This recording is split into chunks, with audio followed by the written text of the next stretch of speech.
1959年、ソビエト連邦ウラル山脈北部、その厳冬の地に若き登山者9人が足を踏み入れた。彼らはウラル工科大学の学生と卒業生からなるグループで、登山技術に長け、極寒の中での行動にも慣れていた。目的はオトルテン山へのスキー遠征だが、彼らがディアトロフ峠と呼ばれる場所で何を見たのか、それは今も闇の中である。全員が死亡。しかもその死はあまりに奇妙で、説明がつかないものばかりだった。ある者は頭蓋骨を砕かれ、ある者は舌を失い、テントは内側から破かれ、衣服もまとわず外へ飛び出していた。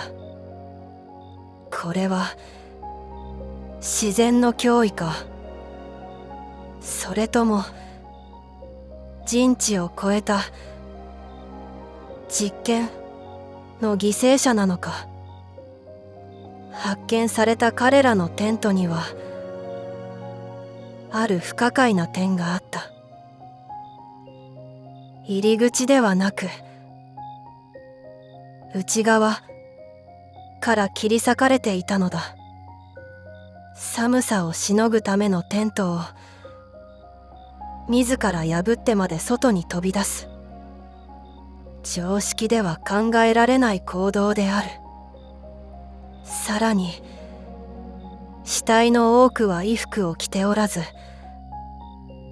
裸足で雪の中をさまよっていた。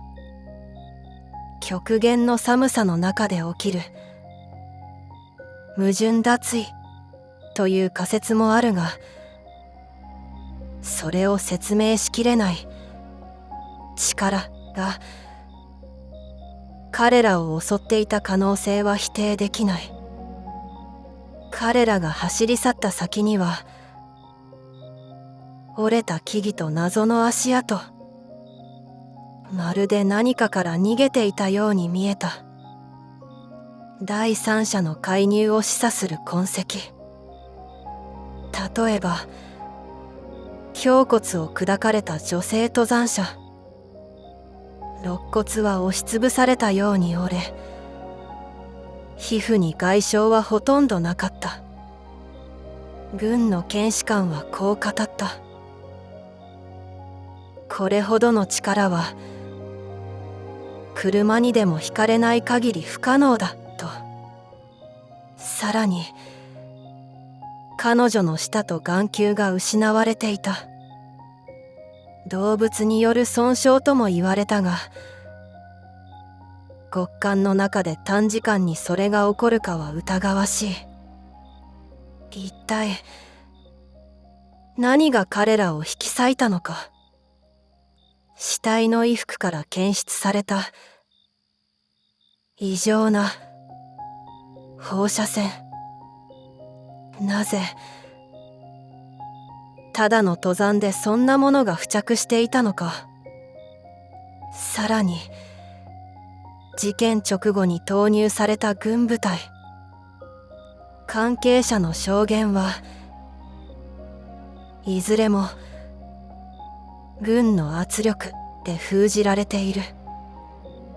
情報公開は数十年後に行われたが、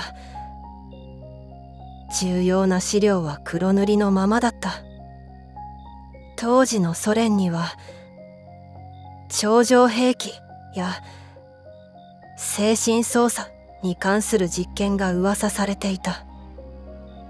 中でも時空の歪みを利用した心理干渉技術の開発は裏世界で語られていた計画の一つだ。事件の数年前、シベリアの奥地で軍による感覚遮断と集団幻覚誘導の実験が行われていたという記録がある。それは人間の認知を狂わせ、敵兵を無力化することを目的としたものであった。ディアトロフの一行はその実験区域に近いルートを通っていた。果たして彼らは何かを見てしまったのか、あるいは感じさせられたのか。逃げ惑う彼らがもしも実在しない何かに追われていたのだとしたら、事件当夜近隣の村人たちは空に奇妙な光球を目撃していた。オレンジ色に輝く球体が山の尾根に沿って静かに飛んでいたというのだ。これがミサイル実験の光なのか、あるいは未知の飛行体なのか、今なお意見は割れている。だが登山者たちのカメラには意味不明な光石と夜空を映した異常な写真が多数残されていた。彼らは何かを記録しようとしていた。それは自らの死を覚悟しての行動だったのかもしれない。ディアトロフ峠に降り積もった雪はすべてを沈黙させた。遺族や関係者の問いかけにも国家は曖昧な答えを繰り返し、真実はついに語られなかった。事件の記録は一度国家によって封印された。だが今も峠には記念碑が立っている。そこに刻まれた名と吹き抜ける風だけが、その夜何が起きたのかを知っている。